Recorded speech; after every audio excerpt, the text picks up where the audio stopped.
Bueno, buenas tardes. Nuevamente vamos a empezar a iniciar el último módulo de este curso de alergia alimentaria. Muchas gracias a todos por estar allá y por estar todos estos miércoles. Les vamos a pedir que al finalizar la charla de los dos oradores que tenemos para hoy, vamos a tener una breve encuesta que es anónima, pero que a nosotros nos va a servir un poco para saber si anduvo bien el curso y también va a servir para el debate, así que les pedimos que hoy se queden un ratito más. Renata. Bueno, buenas noches a todos, ya en el último encuentro con estos panelistas de lujo y discutidores de lujo. Les voy a presentar a un viejo conocido, el doctor Gustavo Aliberti, pediatra, gastroenterólogo del Hospital de Niños Víctor J. Vilela, integrante del Comité de Gastroenterología de la Sociedad de Pediatría de Rosario, integrante del Grupo de Endoscopía del Comité Nacional de Gastroenterología de la SAP, y trabaja en el Británico, en el CENUME y en la Estación Infancia. Bueno, Gustavo, te dejo para que nos des tu disertación. Muchas gracias, lo de viejo me quedó acá. No, bueno, con cariño. Bueno, bárbaro, vamos a comenzar con la charla. Buenas tardes, noches a todos en esta primavera atípica que tenemos en agosto. Nos toca con María Eugenia hablar sobre el abordaje interdisciplinario de la alergia alimentaria, y un poco como cierre de este curso vamos a resumir algunas cosas y tratar de marcar algunas cosas que quedaron un poquito pendientes durante las charlas o las presentaciones anteriores acerca de la alergia alimentaria. Muy brevemente esto, sabemos que hay tres tipos o tres mecanismos de producción de la alergia alimentaria: las mediadas por inmunoglobulina E, las no mediadas por inmunoglobulina E, debidas a reacciones de inmunidad celular, y trastornos mixtos que incluyen ambos mecanismos.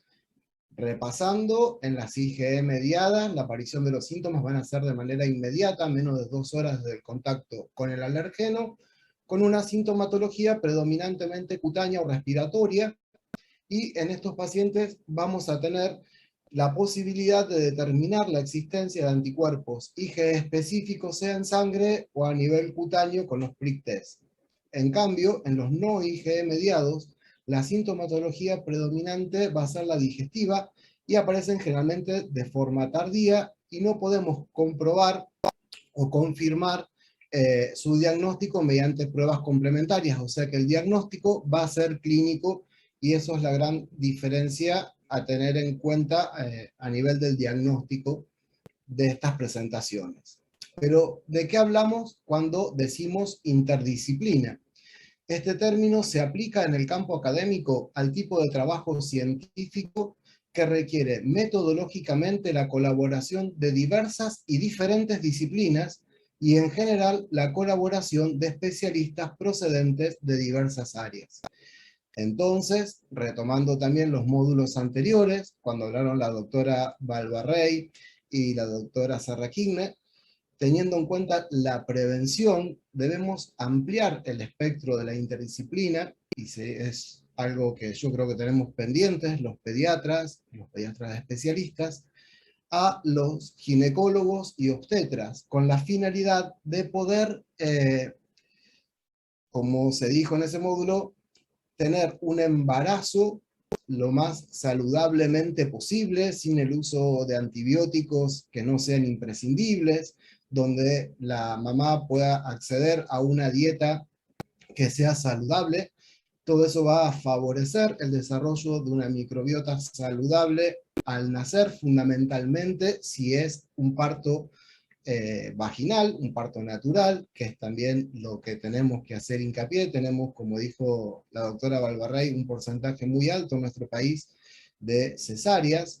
Entonces, tratar que las cesáreas sean solamente para aquellas pacientes en las cuales la salud materno-fetal indique que necesitan de ese procedimiento. Perdón. Con esto nos vamos a asegurar una microbiota más saludable y una respuesta en el bebé tolerogénica y no proinflamatoria. Disculpen. El pediatra, fundamentalmente, que va a ser el que sospeche esta patología y realizará de acuerdo a la clínica, comenzará con las interconsultas con los especialistas, el gastroenterólogo, el alergólogo, y una vez establecido el diagnóstico, es fundamental abrir el abanico en el tratamiento e involucrar a nutricionistas que sean expertos en el manejo de las dietas de exclusión, en las alergias alimentarias. Y obviamente también al psicólogo, muchas veces, como vamos a ver a continuación. Entonces, el pediatra va a ser el que realice la sospecha clínica, el que valore la sintomatología de ese paciente, realizará las mediciones antropométricas, perdón, me trabé, el que tendrá en cuenta las banderas rojas o las alarmas de factores de riesgo de estos pacientes, y el que realice la derivación oportuna al especialista que considere pertinente, de acuerdo a la clínica del paciente. Entonces vamos a repasar también cuáles son esas banderas rojas: los antecedentes familiares de atopía, el tipo de parto, si fue un parto cesárea o un parto vaginal, si el bebé fue prematuro o un bebé de término, si requirió antibióticos precozmente o el uso de inhibidores de bomba de protones, si se alimenta solamente con pecho materno, o si necesitó una internación en neonatología por alguna patología, o justamente, como decíamos, si se alimentó solamente a lactancia, o tuvo exposición precoz a fórmulas maternizadas. Sabemos que antecedentes de atopía, parto cesárea, prematurez, uso de antibiótico e IVP, la falta de lactancia materna exclusiva o la exposición precoz a fórmulas y la internación en neonatología son factores de riesgo para el desarrollo de alergia alimentaria. Y el gastroenterólogo o el alergista van a ser los que definan ese diagnóstico o consideren diagnósticos diferenciales de acuerdo al paciente, el que implemente el tratamiento, qué alergeno debemos excluir, y quienes valoren la necesidad de estudios complementarios o no, de acuerdo al mecanismo de producción y de presentación de la alergia, y que realice la interconsulta con el nutricionista experto en alergias alimentarias.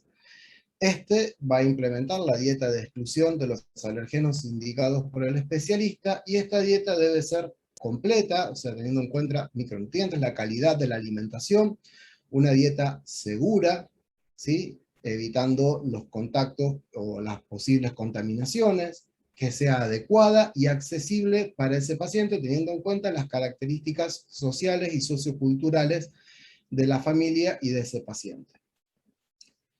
Pero ¿qué pasa? Muchísimas veces necesitamos la contención psicológica porque nos encontramos, obviamente, ante mamás, cuando los bebés son chiquititos, cursando un puerperio cercano o en curso, en el caso de la lactancia materna exclusiva, que es el objetivo que tenemos, poder sostener la lactancia materna.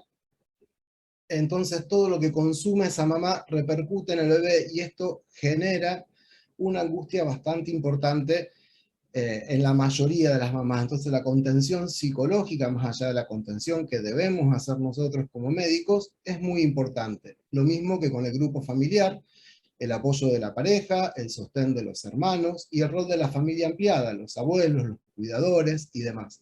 Y en los niños mayores, por supuesto, la socialización y la escolarización. Obviamente, dentro de la interdisciplina, depende del caso, esto puede ir ampliándose y necesitar la intervención en los pacientes con inmunodeficiencia del inmunólogo, en los pacientes con dermatitis atópica severa, obviamente del dermatólogo, dentro de la marcha atópica, si estos pacientes desarrollan asma, del neumonólogo. Y entonces, vamos a ver ahora cómo establecemos el diagnóstico de la alergia alimentaria no IgE mediada.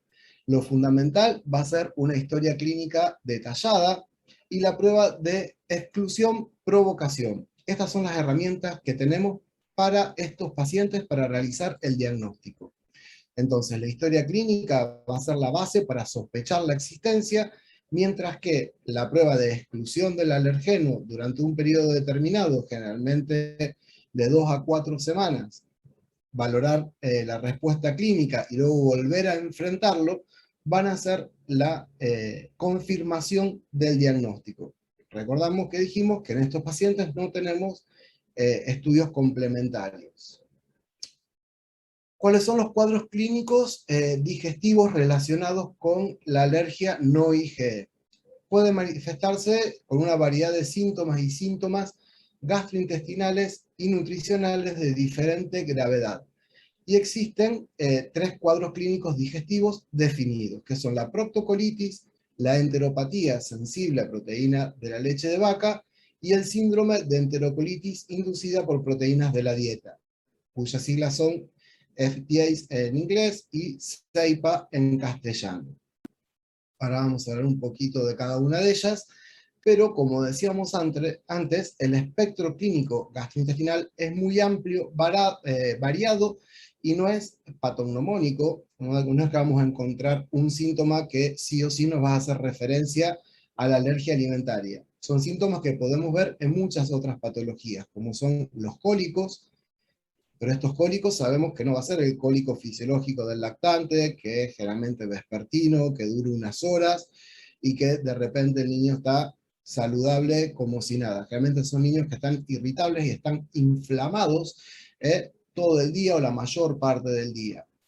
Los vómitos, otros síntomas relacionados al reflujo, que no sean específicamente el vómito, la diarrea, la proctorragia, o sea, el sangrado, el encontrar sangre roja en la materia fecal, la dermatitis perianal que no resuelve con tratamientos habituales, la constipación, pérdida de peso o estancamiento ponderal, y en algunos casos más severos, y generalmente en este caso en los mixtos, como dio la doctora María Emilia Ruggeri, la disfagia en las esofagitis eosinofílicas.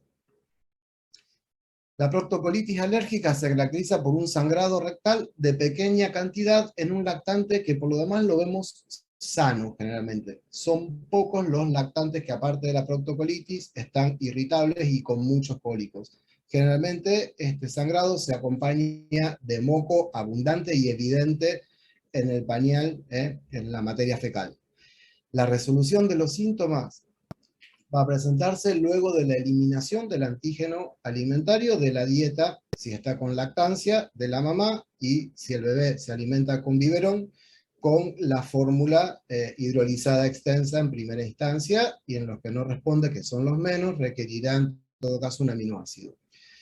Y la exclusión de otras causas de sangrado rectal, o siempre en estos pacientes tenemos que hacer diagnósticos diferenciales, y yo puse acá no pedir sangre oculta en materia fecal. Muchas veces recibimos pacientes con pedido de sangre oculta en materia fecal, y la sangre de la proctocolitis alérgica es sangre roja rutilante, o sea, no tiene sentido pedir ese laboratorio. En la enteropatía alérgica generalmente son niños un poquito mayores, alrededor de los 9 meses, en los que la exposición repetida al antígeno alimentario provoca síntomas gastrointestinales que no podemos atribuir a otras causas. Generalmente son vómitos y estancamiento ponderal, o sea, tienen repercusión en su crecimiento. La resolución de los síntomas después de la exclusión del antígeno va a ser luego de la exclusión durante 3 o 4 semanas, y si uno fuera quisquilloso, la confirmación diagnóstica la deberíamos hacer a través de una endoscopía con una biopsia intestinal, donde vamos a ver atrofia, hiperplasia críptica e infiltrado inflamatorio, que si recuerdan les va a sonar a enfermedad celíaca. Solamente esto lo vamos a pedir en los casos graves o que tenemos duda del diagnóstico, esos casos que son refractarios al tratamiento, y para realizar diagnósticos diferenciales. Pero no se queden con el concepto de que a estos pacientes hay que hacerle endoscopía y biopsia, porque solamente es en los casos graves que tenemos que hacer diagnósticos diferenciales o tenemos dudas con respecto al diagnóstico porque no responden al tratamiento. Con respecto al CEIPA, podemos describir el CEIPA agudo o el CEIPA crónico. Esto es bastante práctico, este cuadrito, donde divide en un criterio mayor y algunos criterios menores. Para el diagnóstico se requeriría siempre del criterio mayor y de 3 o más síntomas o signos de los criterios menores. El criterio mayor se refiere a la presencia de vómitos 1 a 4 horas después de la ingesta del alimento sospechoso, que es la leche de vaca a la cabeza, en ausencia de síntomas IgE mediados acompañantes, o sea, sin reacción cutánea y sin síntomas respiratorios acompañantes. Dentro de los criterios menores, 2 o más vómitos repetidos tras la ingesta del antígeno sospechoso, o un vómito 1 o 4 horas después de ingerir un alimento diferente en un paciente que viene con ese cuadro de vómito intenso y luego continúa, aunque reciba otra cosa, por el mismo proceso inflamatorio que no se dio, con vómitos aunque no ingiera el alergeno. Pacientes con letargia extrema, con palidez marcada, tienen una coloración pálido-terrosa, que si alguna vez ven un paciente no se lo olvidan, hipotensión marcada, hipotermia, son pacientes que requieren un soporte de líquido endovenoso o que necesitan acudir por el cuadro clínico a un sistema de emergencia, sea la guardia o llamar al médico a domicilio porque realmente lo ven muy mal al nene. Entonces, si uno une un poco esto, generalmente esos pacientes que llegan a la guardia, muchas veces uno los asume como sepsis. Son pacientes que con 1 o 2 vómitos quedan horribles, literalmente, asustan, llegan muy letárgicos, hipotensos, a veces con deshidratación y con un color pálido terroso. En el CEIPA crónico podemos tener una presentación leve, en la cual, ante la ingesta de pequeñas cantidades del alimento sospechoso, aparece vómito o diarrea con poca ganancia pondoestatural, sin deshidratación ni acidosis. Son cuadros que se van presentando de una manera quizás un poco más solapada o persistente en el tiempo, porque no tienen la gravedad del agudo. Y en la presentación grave del crónico sería lo mismo, pero en esos pacientes vamos a tener una repercusión hidroelectrolítica, incluso acidosis metabólica. Entonces, este cuadro, no se asusten, es de diagnóstico diferencial de estas entidades, donde van a ver que tanto la proctocolitis como la enteropatía alérgica o el CEIPA, los diagnósticos diferenciales que se plantean son con infecciones, con otras patologías alérgicas, con enfermedades gastrointestinales diferentes y otros en general. A mí lo que me interesa es que en esta charla no se olviden nunca que en un paciente con proctocolitis alérgica deben descartar también las causas infecciosas, fundamentalmente la vírica, ver los antecedentes, si ese paciente concomitantemente está con un cuadro respiratorio, un foco dentro de la casa de gastroenteritis y demás, y en lugar de pedir, como en algunos casos piden la sangre oculta en materia fecal, nunca está de más pedir un coprocultivo y con identificación de virus en materia fecal.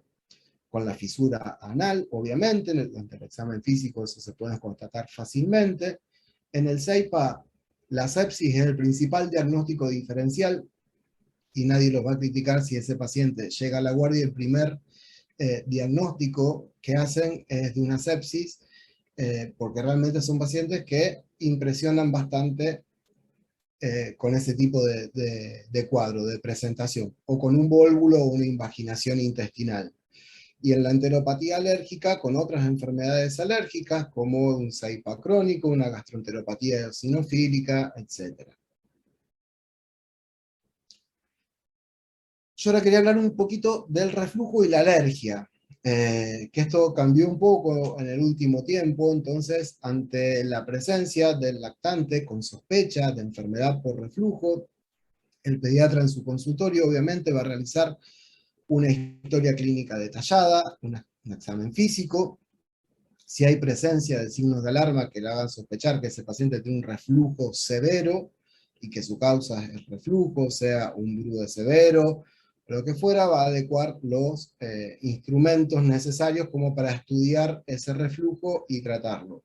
Pero si no nos encontramos con un paciente gravemente enfermo ni moderadamente enfermo, lo primero que tenemos que descartar es la sobrealimentación, cómo se alimenta ese bebé, si está con lactancia materna, continuar la lactancia materna, si tiene escurrimiento durante la succión, Si se alimenta con fórmula, tenemos la opción de utilizar fórmulas más espesas, como la antirregurgitación, y evitar siempre la sobrealimentación. Muchas veces no se tiene en cuenta el biberón que toma el paciente, tan simple como vertir el biberón y ver cómo es el chorro que sale. Muchas veces sale un chorro directamente, lo cual el bebé no puede manejar el volumen que está recibiendo y qué volumen recibe de acuerdo a su peso. Si tomando esas medidas, incluso las medidas posturales y demás, notamos mejoría, mantenemos el mismo manejo. Si el bebé no mejora, tenemos que considerar entonces que esa sintomatología de reflujo es secundaria a una alergia alimentaria, entonces durante 2 a 4 semanas excluimos la leche fundamentalmente en un lactante, que es la principal causa. Si el bebé está alimentado a pecho materno, la dieta de exclusión a la mamá, y si está alimentado con biberón, cambiar por un hidrolizado extenso, que es la primera elección en estos pacientes.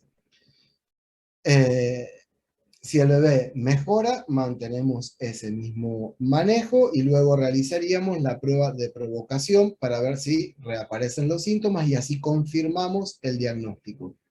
Algo muy importante es que tenemos que hablar siempre con la mamá de que hay que tener paciencia. Y hablando de interdisciplina, el apoyo psicológico en esto también es fundamental. ¿Por qué? Porque generalmente la gente busca la resolución inmediata de los problemas, de la sintomatología, y pasan 3, 4 días, una semana, y a lo mejor no hubo grandes cambios, y se angustian más, y esto no va, y dejan la dieta. No, hay que explicarles que esto tiene que ser mínimo 3 semanas, pongamos de promedio, y generalmente nos tenemos que extender hasta 4 semanas para ver la respuesta clínica. Inflamar es fácil y rápido, desinflamar lleva su tiempo. Entonces, si este bebé con la dieta de exclusión o con la fórmula hidrolizada extensa no mejora, ahí sí el gastroenterólogo va a considerar los estudios para el diagnóstico y la confirmación diagnóstica de una enfermedad por reflujo gastroesofágico, y se podrá hacer o una prueba terapéutica, si no de 4 a 8 semanas, y ver si mejora y desaparecen los síntomas luego de retirar la medicación, o si requiere una pH impedanciometría para confirmar el diagnóstico. Entonces, vamos a resumir un poquitito esto. Cuando sospechamos una alergia alimentaria, si pensamos que es IgE mediada, las pruebas complementarias nos van a ayudar a identificar el alergeno y a indicar la terapéutica adecuada. También en las mixtas, y vamos a hacer la interconsulta con el alergista. Si sospechamos que no es IgE, obviamente repetimos la historia clínica detallada, el examen físico, y si ese cuadro es compatible con alguna de las presentaciones que nombramos, la dismotilidad alérgica, que se presenta como un reflujo, la proctocolitis, la enteropatía alérgica o el CEIPA, vamos a eliminar el alergeno, a la cabeza siempre la proteína de la leche de vaca.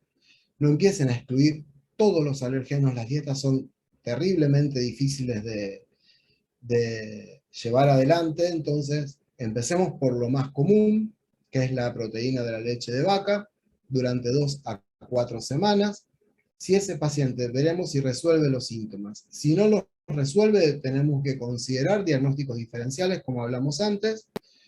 Si ese paciente resuelve los síntomas, realizamos la provocación.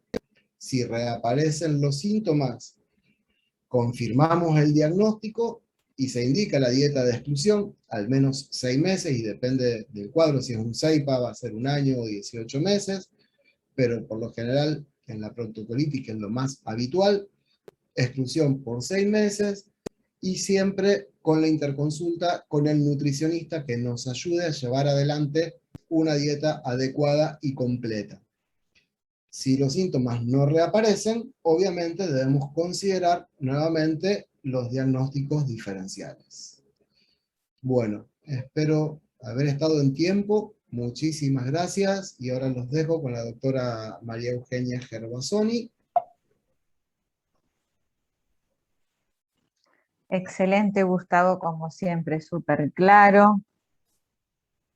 Así que, bueno, vamos a dar lugar a María Eugenia, la doctora María Eugenia Gervasoni, que todos la conocemos, es pediatra, especialista en alergia e inmunología, es directora del Comité de Alergia Alimentaria y Anafilaxia de la Asociación Argentina, bueno, pertenece al Comité de la Asociación Argentina, de la Sociedad Argentina de Pediatría, del Comité de Alergia e Inmunología y del Comité Nacional, y trabaja en el Hospital de Niño Vilela, en el Hospital Carrasco, en el Centro Respiratorio Infantil, y bueno, en un Instituto del montón de Niño, no sé lugares. si. Instituto del Niño, bueno. Bueno, muchas Euge, gracias. cuando quieras. Bueno. Muchísimas gracias a todos. Es un placer para mí compartir esta mesa, sobre todo con el viejo conocido de Gustavo, que hace 25 años que nos conocemos, él era mi R3 y yo era R1 de pediatría, así que bueno, pueden sacar cuentas que él es mayor que yo.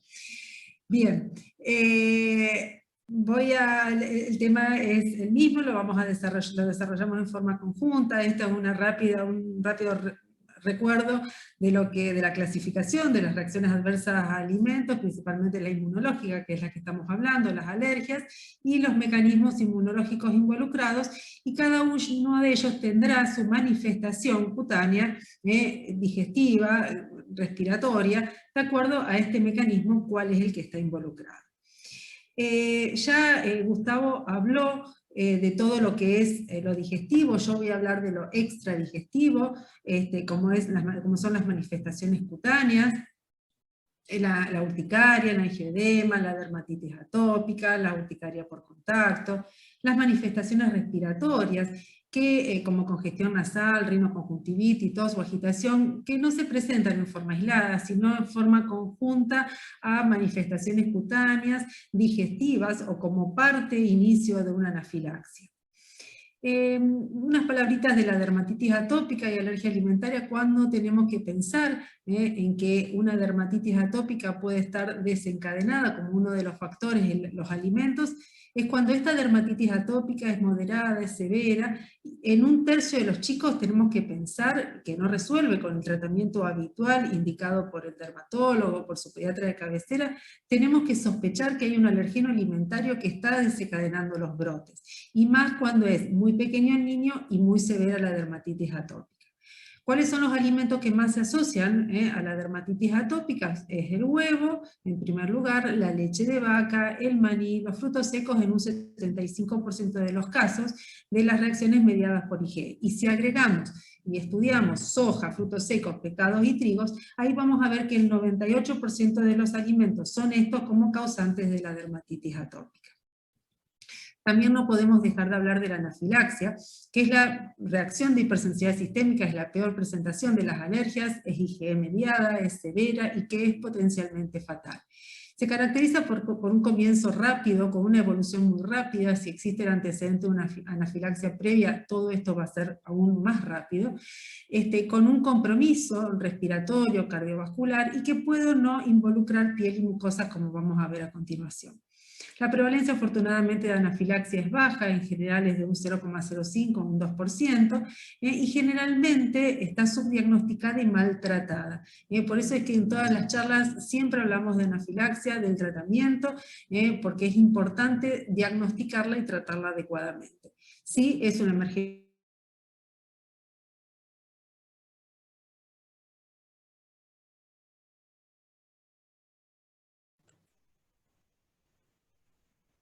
¿No se escucha?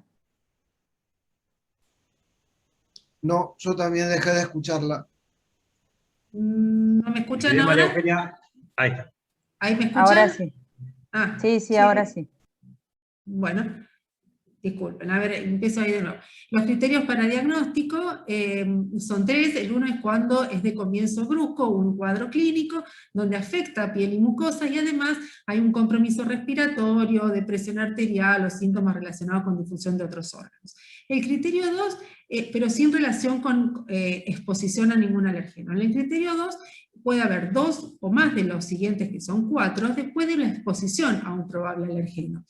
Fíjense que la piel y mucosa puede no estar comprometida, el compromiso respiratorio también, reducción del ATA y síntomas gastrointestinales. Y el criterio 3 es para aquel paciente que ya se sabe alérgico a algo y que se expone a ese alergeno y presenta solamente reducción del ATA. Eso ya es diagnóstico de anafilaxia.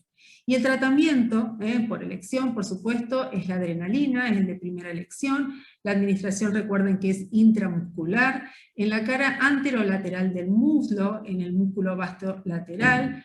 La dosis en los niños de la ampollita es fácil de calcular, es de 0,1 mililitros por cada 10 kilos, no se diluye y se realiza en forma intramuscular, hasta 0,3 mililitros.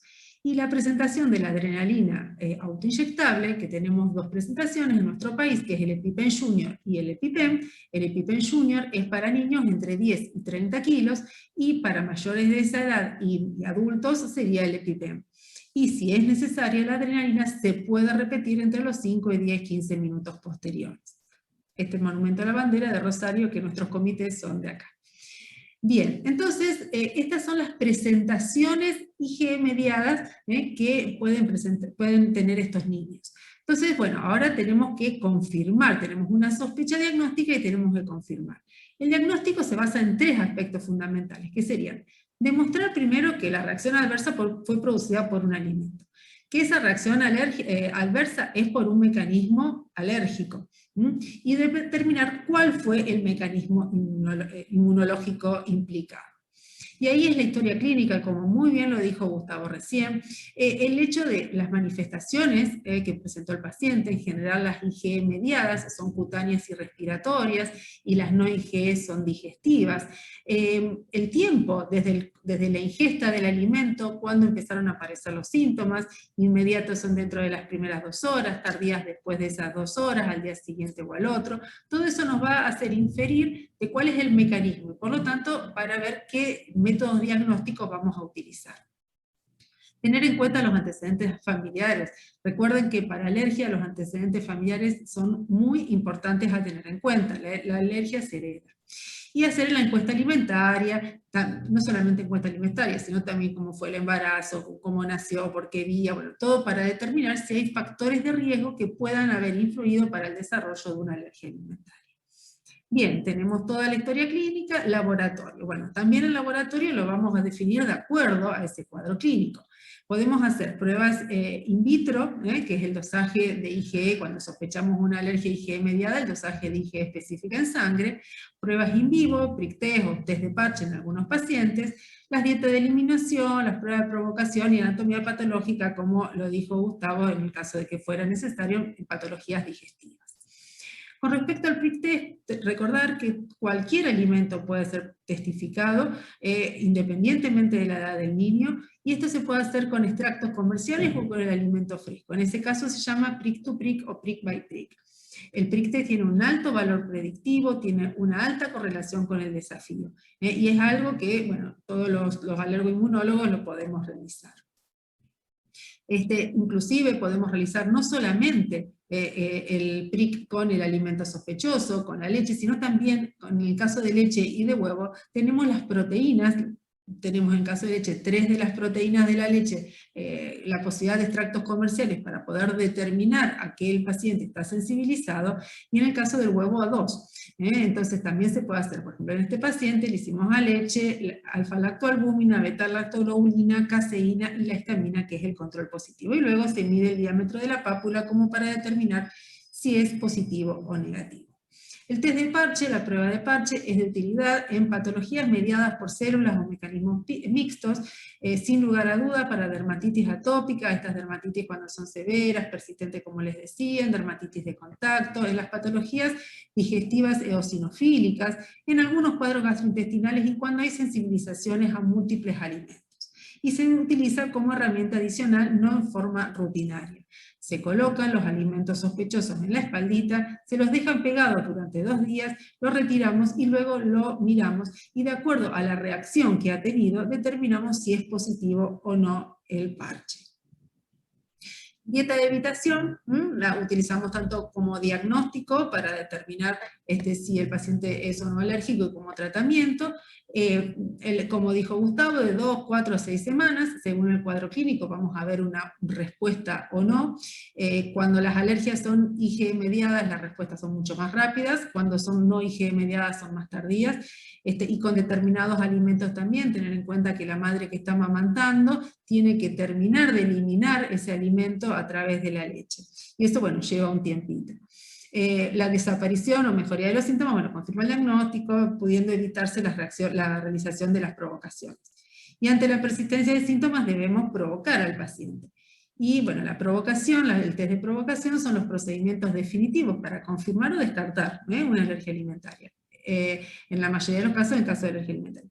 Buscan reproducir, vamos a ver cómo el paciente responde ante la ingesta del alimento, si hace la misma clínica que cuando se presentó el cuadro. Y requieren obviamente estas pruebas de provocación de un personal capacitado en un ambiente seguro y adecuado, y el paciente debe estar estable para poder realizarse. ¿Cómo es el pronóstico de las alergias alimentarias? En general es bueno, afortunadamente es bueno el pronóstico. El 80% de los chicos logra la tolerancia alrededor de los 3 o 4 años, donde prácticamente la totalidad de los niños que tienen alergias no IgE mediadas. Mientras que los que son alérgicos IgE mediados van resolviendo más lentamente. Y esto se está viendo que es cada vez más tardía la resolución. Fíjense que 1/3 de los niños alérgicos a la leche de vaca se ha visto que a los 12 años aún no resolvió, al igual de otro tercio aproximadamente de los alérgicos al huevo que llegan a los 16 años y que aún no han resuelto la alergia. Esos son pacientes o que bien van a resolver mucho más tardíamente o son los persistentes, que van a persistir con esta alergia. Este es nuestro hermoso río Paraná, que ahora tiene poca agua. Bien, entonces como vemos, la alergia a proteína de leche de vaca y las alergias en general son grandes síndromes.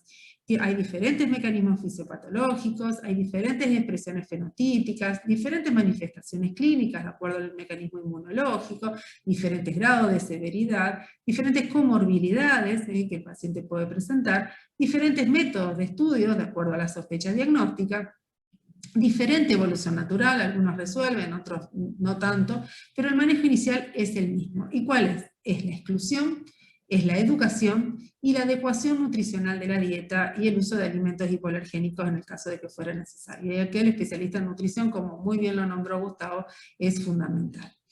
Con respecto a la exclusión del alimento, bueno, hay que hacer la eliminación completa del alimento en la dieta del niño y de la madre si está amamantando. Identificar el alimento, o sea, enseñarles a leer las etiquetas, los rótulos, a poder interpretar esa composición del producto. Y evitar el contacto cruzado. Y acá quiero aclarar esto porque antes siempre hablábamos de contaminación cruzada y eran términos que lo estábamos utilizando mal. No es lo mismo contacto cruzado, de contaminación cruzada y de reactividad cruzada, o sea, son términos que parecen lo mismo, son parecidos, pero no lo son. El contacto se produce cuando un alimento toma contacto con otro alimento y las proteínas se mezclan entre ellos. Y puede ser directo o indirecto. Directo es cuando el alimento alergénico estuvo y luego se retiró. Por ejemplo, en una hamburguesa le sacamos el queso, pero siguen estando las proteínas allí. En el contacto indirecto es cuando el alimento no se aplicó directamente, pero se utilizaron iguales utensilios o con la mano al preparar, contaminamos, no contaminamos, ahí me equivoqué, hacemos el contacto del alimento a través de las proteínas que tenemos en nuestras manos o en los utensilios. La contaminación habla de bacterias o virus que se introducen en los alimentos y que no son seguros para la salud, pero no sería por proteínas alimentarias. Y la reactividad cruzada es cuando dos alimentos comparten características similares, cuando sus alérgenos son muy parecidos. Como ya les decía, tenemos que, cuando hacemos el diagnóstico de cuál es el alimento que produce la alergia, tenemos que evitarle el alimento también a la madre que está amamantando. En el caso de la leche de vaca tenemos que suspender y suplementarla con calcio y vitamina D. Recordemos que las madres cuando están amamantando pierden mucho calcio y encima no lo están reponiendo porque están haciendo la dieta de exclusión de lácteos, entonces debemos aportarle por lo menos 1 gramo por día de calcio y de vitamina D, 2000 unidades diarias. Los síntomas inmediatos, bueno, vamos a observar con el tratamiento, con la exclusión, que los inmediatos, como yo les dije antes, van a resolver entre 3 y 6 días, mientras que los tardíos más posteriormente a las 2, 3, 4 semanas. Y no suspender la lactancia materna. En aquellos casos en que se necesiten dar fórmulas especiales, en los pacientes, son dos las fórmulas, dos grupos de fórmulas las que son para niños con alergia a proteína de leche de vaca, aquellas fórmulas donde las proteínas están hidrolizadas extensamente, y la fórmula de aminoácidos, la esencial. En los pacientes con APLB leve o moderada, con bajo riesgo de anafilaxia, ahí podemos utilizar el hidrolizado extenso de proteína de leche de vaca. Y si tienen manifestaciones digestivas, en un comienzo podemos utilizar fórmulas sin lactosa, pero luego de 2 o 3 meses, cuando ya el intestino se ha recuperado, ahí ya podríamos inclusive darle una fórmula hidrolizada extensa con lactosa. En pacientes con APLB severa, con alto riesgo de anafilaxia, con manifestaciones digestivas con un sangrado importante, o disturbios metabólicos, fallas en el crecimiento importante, ahí vamos a elegir la fórmula de aminoácidos como primera elección. Las fórmulas de proteínas hidrolizadas, esto es importante tener en cuenta, las hidrolizadas extensas tienen mayores propiedades inmunomoduladoras que las elementales. Entonces, por eso que siempre tratamos de elegir lo hidrolizado extenso. Y no se recomiendan fórmulas, no fórmulas leches de otros mamíferos. Hay una reacción cruzada, una reactividad cruzada importante con leche de cabra, de oveja, con la leche de soja. Más que nada esta reactividad se ve en los niños que tienen alergias no IgE mediada, con manifestaciones digestivas, no en los IgE. Bueno, los hidrolizados parciales no se utilizan solo para prevención, no para tratamiento de APLB. El hidrolizado extenso, la reactividad cruzada es baja, de 5 a 10, y con el aminoácido es aún menor. Ahora, los alergenos alimentarios, ¿los encontramos solamente en los alimentos? No, también en materiales escolares, productos cosméticos, productos de limpieza, medicamentos y vacunas. ¿Y qué hacemos con el niño que es alérgico al huevo, que es alérgico a la leche de vaca?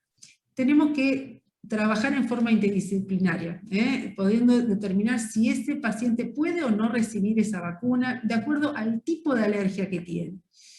También de hablar, por supuesto, con el pediatra de cabecera, los médicos especialistas y los vacunadores, y trabajar en forma conjunta, priorizando siempre la vacunación. Debemos vacunar al niño. Otro punto importante del tratamiento es la educación, o sea, luego de haber individualizado el alergeno, tener el reconocimiento de las reactividades cruzadas, evaluar los contactos, dar una información bien detallada a los padres, a los cuidadores del niño, enseñar al niño alérgico más grandecito que no tiene que aceptar alimentos de otras personas, y a los compañeritos tampoco, también hay que, en lo posible, en el caso de los jardines, escuelas, de acuerdo a las edades, que no le tienen que ofrecer cualquier alimento, explicarles bien por qué, identificar cuáles son las situaciones de riesgo, y entonces ver cómo poder evitarlas. Y en los pacientes que tienen alergias IgE mediadas, más cuando tienen riesgo de anafilaxia, ahí le vamos a entregar un plan de acción, un plan de emergencia, que debe hacer el familiar, el cuidador, con el niño, que le debe indicar en el caso de una exposición accidental. El uso de adrenalina, antihistamínicos y corticoides. Pero lo importante es esto, que los niños con la alergia alimentaria, si no se exponen al alergeno, son niños sanos que pueden hacer una vida normal. Pero como vimos, la evolución podía ser, en su gran mayoría, ser transitoria, o sea que rápidamente, 3, 4 o 5 años resuelven la alergia, o bien puede ser persistente. ¿Y cómo podemos inferir cómo va a ser la evolución de ese niño? De acuerdo al fenotipo evolutivo. El fenotipo transitorio, que son estos niños que logran la tolerancia, son aquellos que tienen alergia alimentaria de inicio temprano, en el primer semestre de vida. Generalmente son alergias no IgE mediadas, con síntomas preferentemente digestivos, alergia a la leche, al huevo, al soja, al trigo, y también algunas, por supuesto, IgE mediadas que resuelven. Y las persistentes, que son aquellas que no logran la tolerancia, es cuando son alérgicos al maní, a los frutos secos, a los mariscos, a los pescados, cuando hay antecedentes familiares de alergias, principalmente materno, cuando el niño tiene otras comorbilidades como rinitis, asma, dermatitis atópica, cuando ante una exposición mínima ha tenido síntomas severos, cuando el PRIC nos da una pápula muy importante o el valor de la IgE específica en sangre también es muy alto, cuando hay sensibilización a muchos alimentos o también a inhalantes, a aeroalergenos, y también de acuerdo al PRIC test, a las proteínas que podemos realizar en el PRIC test, en el caso de la leche, la caseína, y en el caso del huevo, el ovomucoide, eso nos va a determinar que la resolución va a ser más tardía. Entonces, tenemos al paciente con una alergia alimentaria persistente, que ¿cómo lo vamos a manejar? Con la exclusión, por supuesto, con la medicación de rescate, con este plan de acción que hacer en el caso de una exposición accidental, y le podemos ofrecer el tratamiento activo. ¿En qué consiste el tratamiento activo? Es la inmunoterapia. Inmunoterapia que puede ser oral, que es la que más frecuentemente se realiza, la que tiene más estudios y la que uno tiene más experiencia, puede hacerse sublingual o epicutánea. ¿Y qué vamos a buscar con esa inmunoterapia? Vamos a aumentar el umbral de reactividad. Así, ante una exposición accidental, vamos a disminuir las reacciones accidentales que pueden presentar y también va a aumentar mucho la calidad de vida del niño y de los familiares. Y ya para concluir, decimos que las alergias alimentarias presentan una prevalencia en crecimiento en la edad pediátrica, principalmente la PLB, que es el alergeno que principalmente produce alergia en nuestro país. El diagnóstico debe ser el correcto, ¿no es cierto?, porque debemos hacer un tratamiento adecuado, ya que tiene un importante impacto este diagnóstico, un gran impacto social, psicológico, emocional, tanto para el niño como para la familia. Por lo tanto, el abordaje óptimo de las alergias alimentarias, de los niños con alergias alimentarias, consiste en el trabajo interdisciplinario. Y yo hablo desde el punto, este gráfico de interdisciplina, no los incluía a los ginecólogos y obstetras porque sería la prevención, sino esto ya es diagnóstico, cuando el niño y su familia ya tienen el diagnóstico de una alergia alimentaria, el pediatra a la cabeza, como médico del niño, el alergólogo, el gastroenterólogo, el especialista en nutrición, el psicólogo, como dijo Gus, el neumonólogo si tiene manifestaciones respiratorias y el dermatólogo si tiene manifestaciones cutáneas. Así que esto es lo importante a rescatar, el trabajo en equipo de todos los que estamos acá. Así que bueno, esta ha sido mi presentación, les agradezco muchísimo y, bueno, y ahora las preguntas, comentarios que cada uno quiera realizar. Muchas gracias. Bueno, Euge, excelente. La verdad que diste un pantallazo muy claro. Es muy difícil hablar de una patología así, tomando todos los ítems, así que bueno, dará para las preguntas. Bueno, excelente ambos. Bueno, vamos a pasar, primero a la encuesta y antes les quiero presentar a la doctora Sandra Pochettino, que nos va a acompañar en el panel de discusión. Es gastro y hepatóloga infantil del Hospital de Niños Víctor J. Vilela y del Hospital Español de Rosario. Bienvenida, Sandri. Gracias, Renata. Buenas tardes a todos. Buenas tardes, Sandra. Bueno, los ponemos, Gonzalo. Son encuestas que son anónimas, simplemente es como para, digamos, tener un pantallazo, no es para tomar una evaluación ni nada, pero está bueno también como para que también nosotros podamos evaluarnos y autoevaluarnos. No sé, Gonzalo, si... Ahí está. Sí, ya está en curso. Ya está habilitado. Y también está bueno lo de la encuesta, chicos, nos sirve a nosotros como comité también para tener en cuenta futuras charlas, que son las cosas donde tenemos que hacer más hincapié y no ser quizás tan repetitivos, por más que, como dice Karina y Mirta Legrand, el público se renueva. Mirta primero lo dijo, pero yo la copié. Hoy me dieron con un caño con la edad, chicos, también me voy a cumplir 52, pero... Parezco Matusalén. Conmigo Renata no se animó, ¿viste? No dijo Y nada. no, ya después de eso ya no me animé a hacer ningún chiste. Sandra, yo comenté que con Gustavo, yo era R1 de Gustavo, pero con vos, Sandra, iba en el pregrado, en la carrera de medicina, iba al Vilela. Exactamente. Bueno, Porque vamos a comencé hacer la muy pregunta. joven, muy joven. Bueno, Sandra, les enseñamos muy bien, porque mirá qué profesional excelente. Exactamente. Bueno. Chicos, bueno, Vamos a ¿cómo tirarnos un es? poco de flores Vamos entre a ver. nosotros. Van votando, se ven son 6 preguntas. Si quieren podemos empezar la primera y les damos un tiempo. Está mal así. Aclará, Karina, que tienen que votar las 6 preguntas juntas, que no se vota de a una. No se vota de a una, voten todas juntas. Podemos cantar algo para entretener al público. Que No, tenemos porque una los vas fiesta a linda. distraer. Están como rindiendo un examen, Gustavo. Ah, está bien, se van a emocionar mucho con lo bien que afino. Me parece que están bien, ¿eh? Escucharon la charla, Sí, voy sí, viendo los venimos. resultados, muy bien.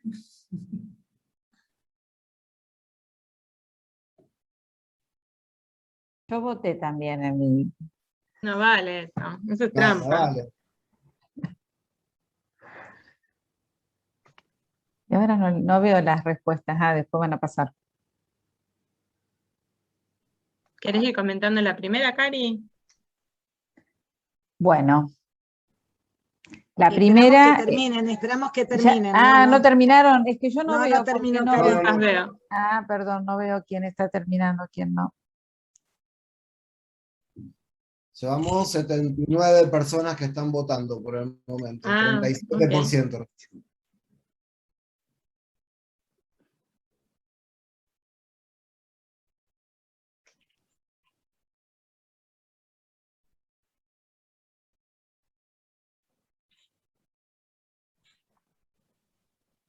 Hay algunas que están repartidas.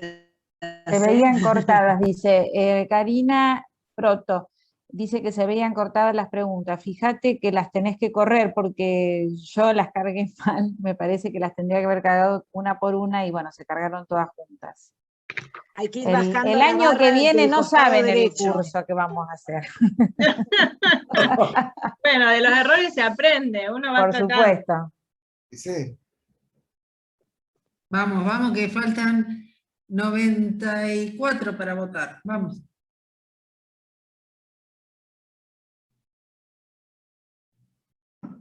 Ahí ya la mayoría, bueno, los que se animaron ya votaron, está más tranquila ahora, no sé si quedan algunos, si quieren seguimos esperando, si no ya hay una tendencia, digamos, en la votación. Acá Podemos ir dicen que comentando la estamos primera. todos muy jóvenes, chicos, así que la doctora Martinich, así que nos vamos a Ay, creer todos. gracias, Maricel. Gracias, Mari.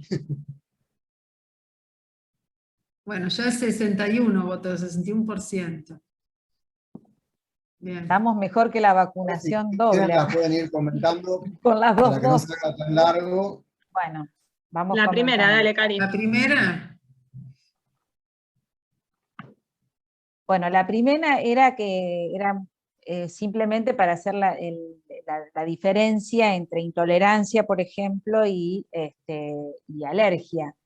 Recuerden que siempre que hablamos de alergia, hablamos de una reacción inmunológica hacia proteínas, que es el componente de la proteína es el que puede disparar una respuesta alergénica, ya sea mediada por IgE o puede ser celular, de memoria, pero nunca lo va a hacer ni un hidrato de carbono ni un lípido. Eso para cualquier tipo de alergia, alimentaria, drogas, vacunas, medicamentos, lo que sea. No sé si ¿Puedo está... hacer un pequeño comentario, Karina? Sí.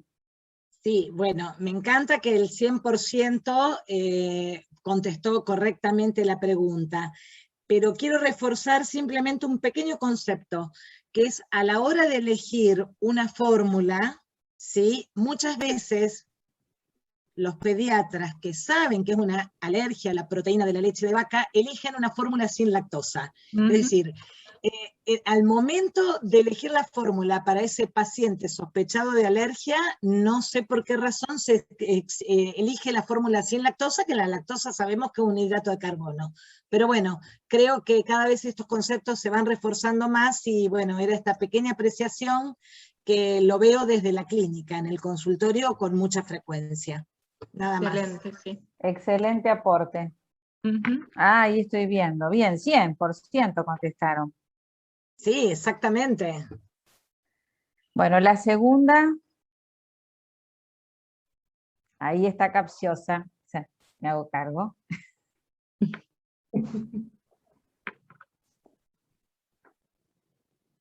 ¿Quieren que la vayamos comentando, chicos? Sí, dale, Euge, dale. ¿querés comentarla Sí, vos? sí, porque ya votó el 70% de la gente. Euge, ¿querés comentarla vos? ¿Querés que la comente yo? Dice, sí, según el mecanismo fisiopatogénico, la manifestación más frecuente de las alergias alimentarias mediadas por IgE es urticaria, en un 71% confirmó eso, eczema 19% y proctorragia 10%. Si tenemos en cuenta que es mediado por IgE, la respuesta es urticaria, o sea, está bien el 71%. Recuerden que eczema es un mecanismo mixto y la proctorragia o la proctocolitis sería no IgE mediada, así que sería urticaria. Perfecto.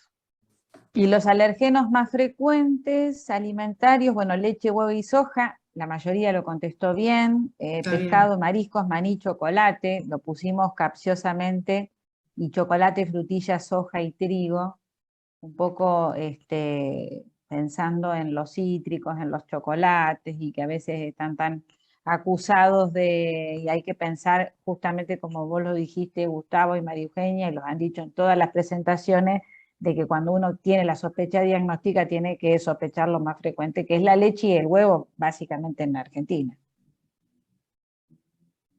Bien. Bueno, vamos para los gastros, una pregunta. ¿Quieren que lea la tercera? No veo las respuestas. Te las La leo. esofagitis eosinofílica es una manifestación de las alergias alimentarias. Ah, yo no la leo. Yo te las leo. Te la puedo... La esofagitis eosinofílica es una manifestación de las alergias alimentarias de tipo mixta o mediada por células. ¿Cuál es el síntoma más específico en adolescentes por el cual deberíamos sospecharla? Impactación, síntomas de reflujo refractario al tratamiento o retraso ponderal. La correcta es la impactación. Recuerden que ese es el síntoma más frecuente que concurren en general a una guardia o a una emergencia, que muchas veces en general consultan, si no, porque o extienden el cuello para atrás o que toman mucho líquido para comer.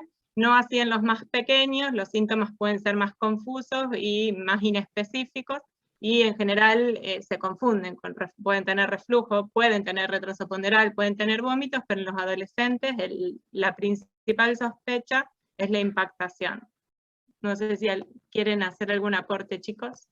No, está perfecto. Vamos a seguir, así podemos O sea, ver las el más preguntas específico también. sobre todo, porque por ahí, como dio mucho a duda esta pregunta de que en general la mayoría contestó el reflujo, los otros también son síntomas. Claro, pero la edad no. también, en la edad Claro. la impactación, ¿no es cierto?, en la adolescencia. Exacto. La otra pregunta, los factores de riesgo potenciales para desarrollar alergias alimentarias. Bueno, alteración de la microbiota y la disbiosis con todo lo que se nombró, recién volvieron a nombrar los chicos, se habló en la charla de la doctora Valvarrey y la doctora María Paula Sarraquín. Las concentraciones inadecuadas de vitamina D, ni mucho ni poco, y las alteraciones de la barrera cutánea, y todas son correctas. Esa es una ayudita. Todas son correctas. Esa sería la correcta. Sí, lo de la barrera cutánea por la sensibilización cutánea también. Exacto. Y la última, que esa, si no, esa la dijeron los chicos recién, que es niños con APLB sin anafilaxia, es decir, que pudieron tener una alergia mediada por IgE o no, una urticaria, una proctocolitis, que no pueden recibir la lactancia materna, porque sabemos que el primer alimento que uno da es la lactancia materna, pero si en el caso de que no ¿qué fórmula utilizaría? ¿La parcialmente hidrolizada, extensamente hidrolizada o aminoácidos libres? ¿Quién la quiere? Sí, el muy bien. 81% respondió bien, que es la extensamente hidrolizada. Parcialmente recuerden que no es para diagnóstico, es para tratamiento, Es para perdón, tratamiento. es para prevención. Y aminoácidos libres no sería este caso del niño porque es sin anafilaxia. Así que en primer lugar lo que tenemos que elegir es el hidrolizado extenso. Y además un aporte a esta pregunta, que siempre que podamos meterle algún péptido y lo tolere, sabemos que eso va a ser un efecto inmunomodulador.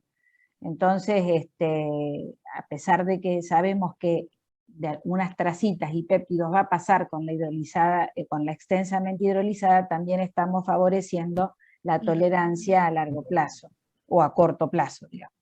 Bueno, pasamos a preguntas, no sé, Renata, ¿querés? Dale. Bueno, la primera pregunta del chat preguntan si es necesario siempre incluir un alergista cuando se sospecha que una alergia es no mediada por IgE. A ver, me tomo el atrevimiento, respondo. Dale, ¿cómo no? Por lo general, las alergias no IgE mediadas, como dijimos, la mayoría de los síntomas son gastrointestinales y generalmente no necesitamos muchas veces de, cuando el cuadro es claro y evidente y demás, no necesitamos estudios complementarios y muchas veces no realizamos nosotros la interconsulta con el alergista y queda un poco más relegado para los casos que son más confusos o con la exclusión de más de un alergeno y necesitamos apoyarnos en los parches y demás. No sé, Sandra, si querés agregar algo, o las alergólogas, No, o Rami. digamos, en general la palabra siempre nunca me gusta en medicina, porque nunca es un 100%. Yo creo que uno va armando el cuadro y el equipo interdisciplinario en cada paciente en particular. O sea, coincido totalmente con lo que dijo Gustavo, y creo que algunos pacientes los consultamos con los alergistas, como algunos pacientes los alergistas los consultan con el gastroenterólogo, y en otros no, porque en otros el diagnóstico es certero, la adherencia al tratamiento es la adecuada, el chico responde y a lo mejor no es necesario derivarlo al alergista. O también nos pasa, me ha pasado varias veces, que recibimos pacientes en interconsulta, los gastroenterólogos, pero vemos que, claro, que son pacientes IgE mediados clínicamente, entonces uno ya directamente habla con el alergólogo, le presenta al paciente y lo deriva, y generalmente el seguimiento lo hace el alergólogo y no el gastroenterólogo. Tal cual. Porque también recibimos muchas veces pacientes que consultan voluntariamente, no porque los deriven, porque les quedan dudas y demás. Sí, sí. Yo, sumado a esto, una cosita que quería aclarar de una pregunta que viene en el chat, si me permiten, con respecto a el desafío, si siempre se hace el desafío en los no IgE mediados y demás. A ver, a mí me gusta pensar estas patologías, el diagnóstico, como una construcción, donde uno va sumando los factores de riesgo, la clínica, lo que hablábamos de las banderas rojas, la familia, cómo es la presentación de ese paciente, y si uno tiene que dar una respuesta académica, la respuesta es sí. Entonces, pero vamos a ser sinceros, en la práctica, algunos pacientes muy puntuales donde el cuadro es muy claro, la respuesta a la exclusión es muy clara, y la familia viene muy angustiada, con una carga emocional muy grande, y no aceptan el desafío porque no quieren que el bebé pase nuevamente por una situación de sangrado, más allá que nosotros sabemos que el sangrado en la proctocolitis no es un sangrado que lo vaya a descompensar ni hemodinámicamente, ni lo vaya a anemizar, ni nada. La familia lo toma como algo terrible, se asusta mucho y demás, y muchas veces no aceptan el desafío. Pero son casos puntuales donde en esa construcción que digo del diagnóstico no quedan dudas del diagnóstico, la respuesta clínica fue contundente. Entonces uno se puede tomar quizás esa libertad, aunque no sea lo académico, pero en la práctica clínica tomarse esa libertad de decir, bueno, a este paciente lo espero, hago la exclusión 6 meses y lo desafío, ¿sí? Perdón, Y voy a hacer un aporte a esto. Recuerden que hay que diferenciar primero, porque ahí no está diferenciada en la pregunta si es un paciente mediado por IgE o no. Entiendo que es un paciente no, no mediado. prostocolitis. Bueno, que es un no mediado. O la que yo quería porque ahí dice 4 semanas, entiendo que si habla de 4 semanas en los mediados por IgE, hay algunos artículos que dicen que 3 episodios consecutivos directos de la exposición inmediato prácticamente son diagnósticos. Entonces, con sacar 2 o 3 días el alimento, ahí sí hay que confirmarlo con una prueba antes de dárselo. Estamos hablando de lo que dijo Gustavo, no mediadas por IgE, una prostocolitis. Exactamente. El Por eso desafío aclaré lo del no mediado sangrado. por IgE, sí. También hay que tener en cuenta que los desafíos que se hacen en los pacientes IgE mediados se van a hacer en instituciones, como dijo Mario y demás, donde tengan la posibilidad de dar respuesta inmediata ante una anafilaxia. Exacto. O sea, no lo podemos mandar a la casa a desafiarlo, ni hacerlo en el consultorio, donde no tenés quizás los elementos para dar respuesta a un cuadro anafiláctico. Bien. Y Justo hay una prueba, hay juntando con una la pregunta. ¿Cómo? Juntando con la No, que hay pregunta justo una pregunta de anterior. provocación para María Eugenia. Sí, no sé la pregunta cuál era. ¿En cuánto tiempo después de iniciada la dieta de exclusión se ha eliminado la proteína alergénica de la leche? Algunos hablan de 72 horas. ¿Y en cuánto tiempo después, esa no sé si la quieren contestar? ¿Cuándo provocar? ¿Cuánto desaparece la proteína después de una dieta de exclusión? ¿Cuánto tiempo tenemos que esperar? Se han hecho estudios y eso es muy errático en la misma persona. Inclusive los estudios se han hecho muchos en los niños alimentados exclusivamente con pecho materno. Hay un trabajo muy bueno publicado, donde estudian desde que la madre consume el alimento, cuándo el niño tiene síntomas y por cuánto tiempo, estudiando también la leche materna y a ver en qué momento estaba ese alimento. Se estudió con leche, con huevo, con maní, y vieron que en la misma mujer, en la misma madre, eso es muy dispar. Pero luego de las 3-4 horas puede estar eliminándolo hasta semanas, hasta 2 semanas. Eso es en cuanto a la madre que está alimentándose y que está amamantando, y el niño se expone de esa forma al alimento de la madre. Cuando es una ingesta directa, depende del mecanismo. Si un mecanismo es IgE mediado, lo más probable es que tenga, va a tener manifestaciones ahí inmediatas, en la primera hora, 15 minutos, menos, y muchas veces los mismos chicos vomitan, y el vómito es una forma de defenderse del alimento, de eliminar el alimento, con lo cual no se termina absorbiendo mucho, pero bueno, a veces los niños tienen eritema, pápulas en la zona de contacto del alimento. Cuando son alergias no IgE mediadas, bueno, la eliminación es más lenta, y pueden persistir con síntomas 2, 3, 4 semanas. Voy a aprovechar ahí para preguntarte, ¿todos los pacientes, todas las mamás tienen que hacer dieta de exclusión?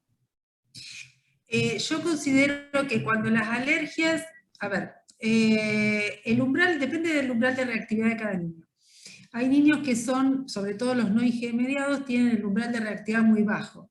Entonces, ante mínimas exposiciones, el niño tiene síntomas. Y hay otros niños que necesitan mayor cantidad de proteínas para tener los síntomas, pero esas proteínas son suficientes para sensibilizarlo. Y hay muchos niños que están alimentados exclusivamente con pecho materno y que tienen alergias IgE mediadas. Y como sabemos, por ahora, el tratamiento es la exclusión. Entonces, si nosotros no excluimos ese alimento en la dieta del niño y de la madre, la resolución de la alergia va a llevar mucho más tiempo. Entonces, es conveniente, es recomendable que la madre también haga la dieta, aunque no tenga síntomas en niño. La madre puede decir, yo siempre tomé leche y nunca tuvo síntomas. No, no tuvo síntomas, pero fue suficiente como para sensibilizarlo, y cuando directamente se enfrentó el niño, ahí hizo la reacción, ahí hizo la manifestación clínica. Es una gran discusión esa, porque algunos hablan de que podría iniciarse un camino a la tolerancia también con esos péptidos liberados. Por eso es una discusión que la traigo acá porque nos pasa cotidianamente. Porque es así, si pero bueno, yo creo que también algunos depende hablan, de cada niño. Depende de cada niño, de cada caso clínico.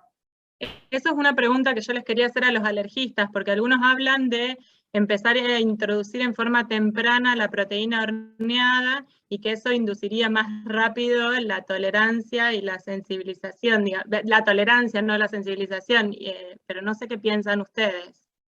En el caso de las alergias IgE mediadas, nosotros tenemos la posibilidad de hacer el PRIC, y ahí, si el paciente es alérgico a la caseína, que es la proteína termoestable, o sea que con el calor no se destruye, no sería lo ideal enfrentarlo con la leche horneada, porque va a tener síntomas, ¿está? Pero si nosotros haciéndole el PRIC nos da que es alérgico a la alfa, y a la alfa-lactoalbúmina y a la beta-lactoglobulina, que son termosensibles, se destruyen con el calor, sí, esa opción de darle el alimento horneado, porque la mayoría de los niños, casi un 75% de los niños pueden tolerar el alimento horneado, cocinado extensamente. Y eso serviría también como para hacer una desensibilización. Pero es para evaluar cada caso en particular. En un principio, yo creo que la exclusión tiene que ser total. Y después ver la evolución en el tiempo y ahí determinar cómo continuar. Esa es mi opinión. Yo quería hacer un comentario y quizás preguntas a los alergistas. Porque eso lo vemos, un paciente que tiene síntomas, excluimos, alimentado a pecho, excluimos los alimentos, el paciente mejora, la madre ya no está tan angustiada, está más relajada. Yo de tan relajada que está, suceden dos cosas. Una, que se provoca, ¿sí? Hacen a veces la provocación sin la indicación del médico, ¿sí? Y ahí pueden suceder dos cosas. Arde Troya nuevamente y el chico reproduce todos los síntomas, o de golpe encontraron que hay tolerancia. Entonces, en esos pacientes donde clínicamente no se vuelven a reproducir los síntomas o son muy leves, ¿se podría continuar con esta provocación? ¿Eso ayudaría a lograr tolerancia en el tiempo? Y son los dos caminos que uno puede seguir, o excluir totalmente o continuar en la madre con controlado la incorporación, no liberar totalmente. Una ingesta controlada. Ni evidencia científica para decirnos, una cosa es lo que uno hace en el consultorio. Personalmente yo soy de liberar péptidos, porque me parece que la introducción lo hago, o sea, si la madre me dice, yo estoy comiendo normalmente y el chico no tiene síntomas, yo la dejo igual. Pero porque hay evidencia científica de que habla, así como el hidrolizado extenso, esa liberación de péptidos, ejerce un efecto inmunomodulador, los otros péptidos que pasan a través de la dieta materna parecerían también. Después hay otras teorías que no, viste, del equipo A o B, nadie la tiene muy clara. De hecho, hasta la inmunoterapia, que puede ser con el alimento crudo, la leche fresca o con productos horneados, también hay dos corrientes y tampoco está definida.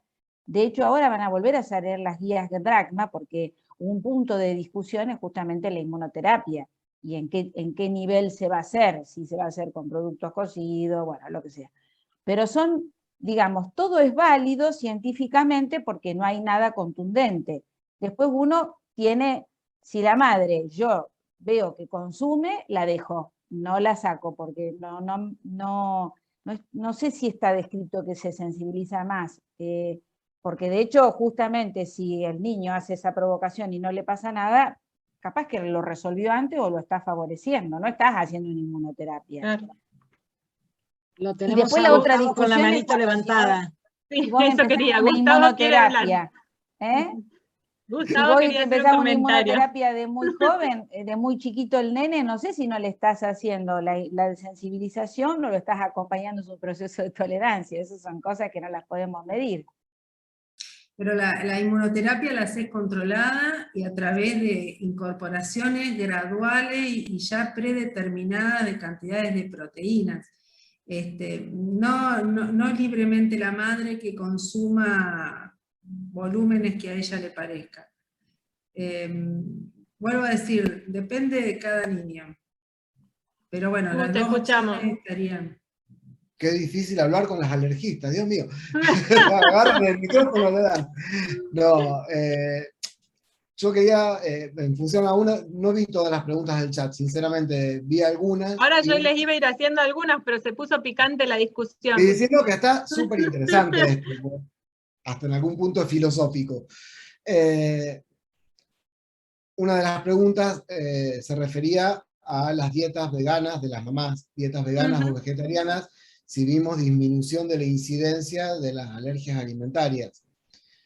Yo particularmente creo que no sé qué opinan las chicas, y una cosa a tener muy en cuenta es el tema de los productos veganos y de los productos comprados en la dietética, que hay que tener muchísimo cuidado porque muchas veces nos encontramos con chicos que no resuelven los síntomas y te juran y te perjuran las mamás que hacen la dieta bien, pero le terminan comprando un producto casero a una amiga, o lo vieron por Instagram que le dicen que es vegano.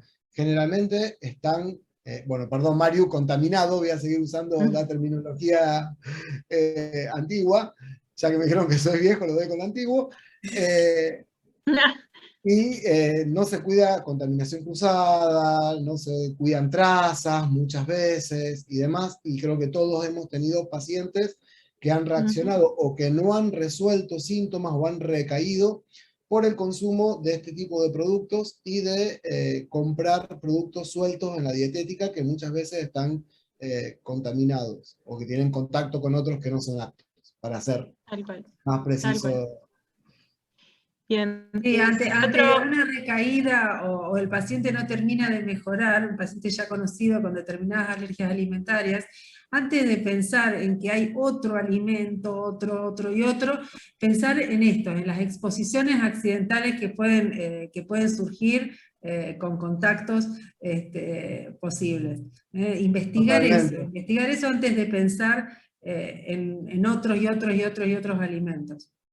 Y en el consultorio, perdón, Sandrita, una cosita. No, dale, corazón. Reforzando lo que dice María Eugenia, porque muchas veces recibimos pacientes con madre que vienen comiendo, pobrecita, lechuga, zanahoria y tomando agua, porque le sacaron de todo, porque no resolvía. En realidad no estaba excluyendo correctamente el alergeno específico, y una vez que está instalado esto en las mamás, muchas veces cuesta que vayan liberando y que vayan haciendo desafíos. Yo me refiero siempre a los no IgE, aclaro, donde el diagnóstico es clínico. Entonces muchas veces te cuesta mucho, le saqué leche, soja, huevo, trigo, ¿por qué? ¿Qué tiene? ¿Y una proctocolitis? Bueno, no, tuvo una proctocolitis, pero no terminó de resolver porque no hizo bien la dieta de exclusión de la leche. Entonces vamos a tratar de incorporar los otros alimentos, porque son dietas sumamente restrictivas y vemos en el consultorio muchas veces desnutrirse a las madres delante nuestro. Y eso no lo tenemos que permitir, chicos, ¿sí? Por eso también el apoyo permanente a la par con el nutricionista que sabe de este tema, porque como en todo, no todos los nutricionistas tienen que saber de dietas de exclusión. Algunos se especializan en nefrología, otros en diabetes, otros en otra cosa, y está fantástico. Entonces buscar formar equipo, cada uno en su lugar de trabajo y demás, con gente que sea experta en esto. Un aporte importante que me pareció en el chat, también dentro de la interdisciplina, decían de sumar a los puericultores, y me pareció que estaba importante nombrarlo. Bueno, y otra de las preguntas que hacen es ¿hasta qué edad uno puede pensar en alergia cuando ve una proctocolitis? Sandri, ¿querés contestarla? Sí, a ver, la proctocolitis alérgica es un cuadro característico y frecuente en lactantes menores, en especial en los primeros meses de vida. Si yo tengo un paciente mayor de 1 año, sin manifestaciones previas, sin diagnóstico previo de APLB, e inicia con un sangrado, bueno, no va a ser la alergia alimentaria el primer diagnóstico. Allí empieza a abrirse el abanico de diagnósticos diferenciales en chicos mayores, en chicos de 2, 3, 4, 5 años. No va a ser la proctocolitis alérgica el primer diagnóstico. Podrá ser que ese paciente tenga un enfrentamiento tardío con el alergeno, con esa proteína, con una sensibilización tardía y haga una manifestación tardía, pero no es lo más común.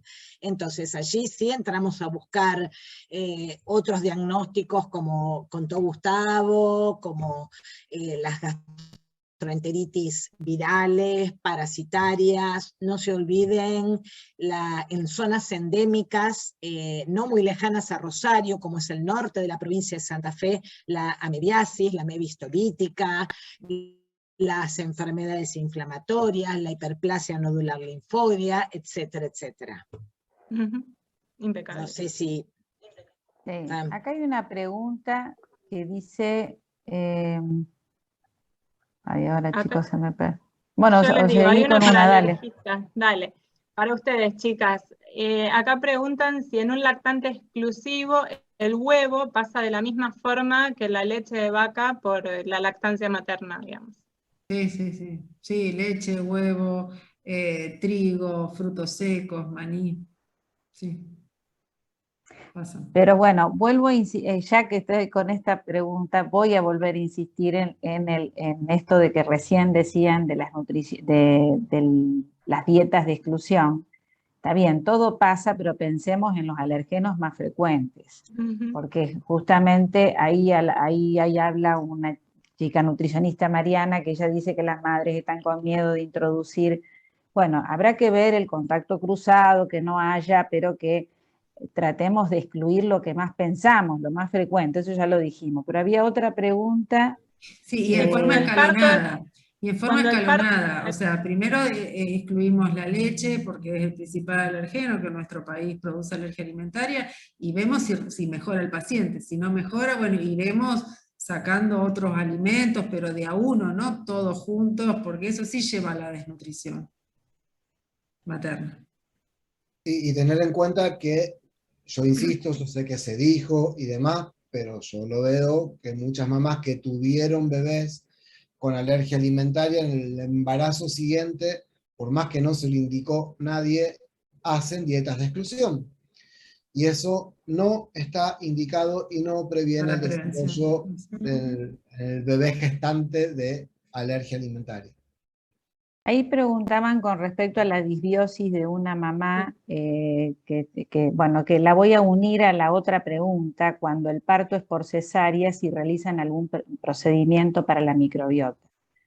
Bueno, ya lo dijeron la doctora Sarraquini y la doctora Balbarrey, que obviamente la disbiosis se produce inclusive en el embarazo, que puede ser, por ejemplo, por el uso de antibióticos durante el embarazo, y ya cuando, por eso la madre puede tener una disbiosis previa con o sin cesárea. Y hay algunos trabajos que en realidad están publicados con respecto a que el niño que nace por cesárea se le pone una gasa con el unto de la mamá para que absorba el líquido vaginal, que es el que contiene el lactobacilo. Bueno, hay mucha discusión de eso, pero bueno, sí hay trabajos que lo avalan a eso. Seguramente se debe referir a ese procedimiento, digamos, que es como para favorecer una microbiota tolerogénica en ese niño que no lo pudo hacer a través de la cesárea. Y después hay otro de lo mismo que preguntan terapia con probióticos, ¿cuándo y cómo indicar? Un poco se habló también, pero si alguno quiere hacer algún aporte. Sí, en realidad está en estudio, ¿sí? Es lo que explicó Silvina Balbarrey.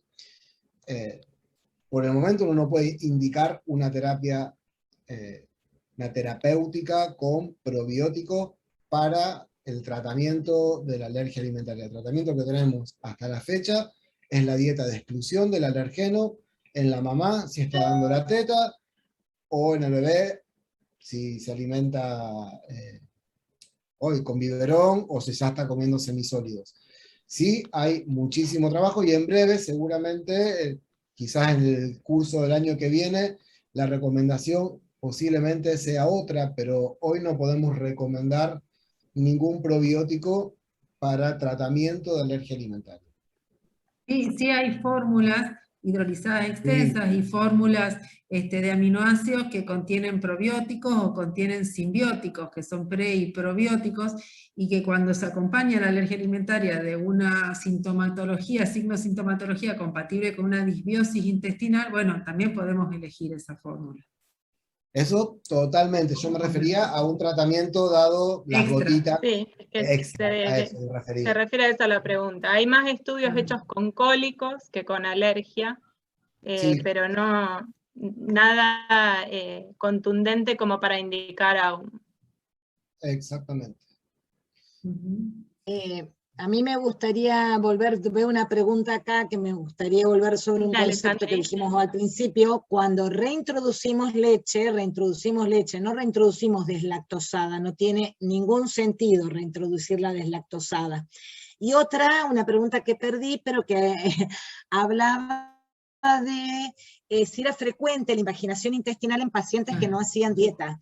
En realidad la invaginación intestinal no es tan frecuente, afortunadamente, ¿sí?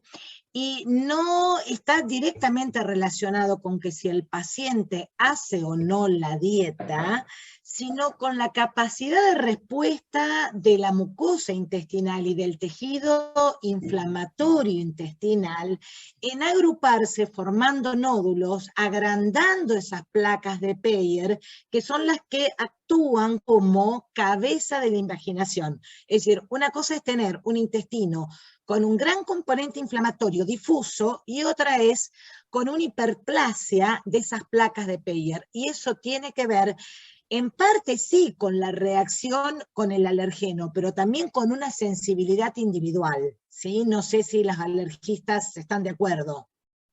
Totalmente de acuerdo, sí. Incluso si uno viera una endoscopía de un paciente con una proctocolitis alérgica, va a haber un infiltrado micronodulillar, o sea, no son por lo general nódulos tan grandes que, hablo de lo más común, ¿no es cierto?, que puedan ejercer como cabeza de invaginación. Entonces es un infiltrado como un empedrado, digamos. Bueno, acá un aporte de la doctora Sarraquigne que dice: en el inicio de la dieta, cuando es para diagnóstico, tiene que ser lo más estricta posible para no confundir y arribar correctamente al diagnóstico, y luego de esa etapa, si la mamá consume lácteos y el niño no tiene síntomas, opino que la mamá debe continuar consumiéndolos. Bueno, pensar también en los medicamentos, también en reacciones a los medicamentos que pueden también pasar trazas, como dos medicamentos muy usados en la embarazada, que son los anticonceptivos y las hormonas tiroideas, que todas, absolutamente todas, tienen lactosa, o sea, tienen leche.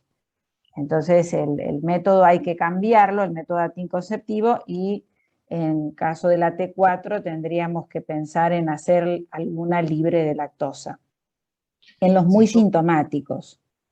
Una cosa que quería reforzar de lo que dijo Sandrita con respecto a la lactosa, cuando uno enfrenta con fórmula con proteína entera, tenga o no tenga lactosa, pero no restringamos tanto la lactosa en estos pacientes, más allá de que sabemos que no es el causante de la alergia, porque es un hidrato, no una proteína, sino porque es un nutriente fundamental para el enterocito, que eso también lo remarcó la doctora Balbarrey. ¿Sí? Y me gustaría hacer hincapié, porque a veces se utilizan después fórmulas sin lactosa porque tuvo compromiso gastrointestinal. El que tenga compromiso gastrointestinal no necesariamente tiene que ir de la mano de una intolerancia secundaria a la lactosa. Las intolerancias primarias a la lactosa que veríamos en un bebé menor de 1 año son excepcionales, yo de hecho no vi ninguna. Primarias, me refiero, y son cuadros graves, son cuadros severos. uno puede ver una intolerancia secundaria que generalmente en 20 o 30 días desarrolla tolerancia, pero no es necesario restringir la lactosa, sino que lo vamos a damnificar más porque ese enterocito es ese hidrato, su sustento fundamental. Entonces vamos a retrasar más todavía el proceso de curación. Perfecto. Excelente, sí, sí. Bien. Ahí, bueno, hacen comentarios con respecto a lo que estamos hablando. No sé si alguien más quiere hacer alguna pregunta. Creo que está. ¿Pueden recordar las dosis para suplementar con vitamina D? Y yo les doy Las habituales. Vitamina D, sí, son 2.000 unidades. 2.000 unidades. Internacionales, día. 5, qué sé yo, ya la tenemos. Sí, o es una ampolla mensual, o 14 gotas de las gotas de vitamina D3, 14 gotas una vez por semana, para la madre. Acá Euge Para preguntan la en madre, porque hay cuánto... una pregunta que La dice al madre. niño. La No, vitamina al niño de no la es madre. necesario aportarle. Al niño no es necesario aportarle ni calcio ni vitamina D, solo a la madre que está amamantando y está excluyendo leche. En cuanto a la reactividad cruzada, pregunta Neuge, ¿se debe excluir soja en dieta de exclusión o también los gastros? Ahí es una gran discusión. ¿Excluimos soja también en APLB? Bueno, yo algo dije en la charla de la reactividad cruzada, que hay un 50%. Los niños alérgicos IgE mediados toleran más la soja. Se le podría dar leche de soja, pero bueno, no damos leche de soja porque no se indica la soja en los niños menores. Y en cambio, bueno, la reactividad cruzada es mayor en los no IgE mediados, no sé qué dicen los gastros. Yo no daría soja en un alérgico no IgE mediado, no sé qué hacen los gastros. No Yo damos cuando excluyo leche de vaca, excluyo soja de entrada. Son las dos proteínas que retiro de entrada. ¿Sí? Bien. Sí, yo también, y como dijo Igual. Paula también en el comentario que hizo, tratar en ese periodo en el cual uno está en el proceso de diagnóstico, ser súper estricto con la dieta de exclusión, que yo por lo menos trato de que en lo posible no consuman alimentos industrializados, por más que el etiquetado, porque encima esto del etiquetado está genial y fue un avance importantísimo, pero las empresas cambian de dueño, cambian de plantas, y nos hemos encontrado hasta con marcas de fideos iguales de la misma empresa, porque se fabrican en plantas diferentes, y en una es apta y en otra no, y te enterás después que reaccionó el pibe, qué sé yo. Porque si no, no lo tenés en cuenta en qué planta se fabricó. Entonces, en el periodo de diagnóstico, como decía Paulita en el aporte que hizo en el chat, es fundamental ser lo más estricto posible para llegar a un diagnóstico de certeza. Y si ustedes están convencidos de que se trata de una alergia alimentaria, aunque las madres juren y rejuren que están haciendo la dieta correcta, busquen la ayuda de nutrición. Acá la veo que está Victoria. Hace poquito tuvimos un caso de un paciente que hacía la dieta a morir y sin embargo se nos filtraban cosas. ¿Está? Es decir, más allá de la buena voluntad de la madre, siempre puede estar el error en la dieta porque es muy difícil hacer una dieta de exclusión.